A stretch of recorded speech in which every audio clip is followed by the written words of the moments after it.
এই পাথরটা দেখছেন, এই পাথরের ওপরেই একদিন ছিল এমন এক দুর্গ, যেটা আজও মানুষকে প্রশ্ন করতে বাধ্য করে, কিভাবে সম্ভব ছিল একটা পাহাড়ের মাথায় পুরো একটা রাজপ্রাসাদ বানানো। জানতে পুরো ভিডিওটা দেখুন।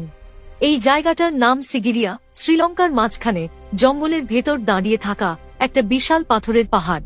কিন্তু এই পাহাড়টা শুধু পাহাড় না, এটা ছিল একটা দুর্গ, আকাশের কাছাকাছি বানানো একটা ভয়ঙ্কর নিরাপদ রাজকেন্দ্র। পঞ্চম শতাব্দীতে রাজা কাশ্যপা এই পাহাড়ের মাথায় নিজের রাজধানী বানিয়েছিলেন। ভাবুন তো, জলাধার, বাগান, সিঁড়ি, এমনকি দেয়ালে আঁকা রহস্যময় ছবি, সবকিছু পাহাড়ের মাথায়।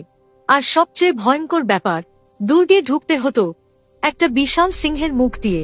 হ্যাঁ, সিংহের মুখের ভেতর দিয়ে উঠে তবেই পৌঁছানো যেত রাজপ্রাসাদে। কিভাবে হারিয়ে গেল, কিন্তু ইতিহাস কখনো কাউকে ছাড়ে না।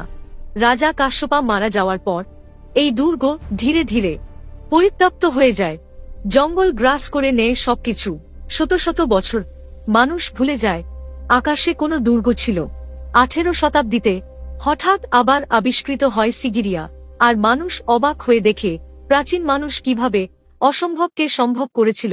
আজ সিগিরিয়া শুধু ধ্বংসাবশেষ না, এটা প্রমাণ মানুষের সাহস আর বুদ্ধি কতটা উঁচুতে পৌঁছাতে পারে। আপনার কি জানা ছিল এই জায়গার কথা? কমেন্টে জানাবেন। এমন হারিয়ে যাওয়া শহরের গল্প পেতে এখনই ফলো করুন, কারণ ইতিহাস এখানেই বেঁচে থাকে।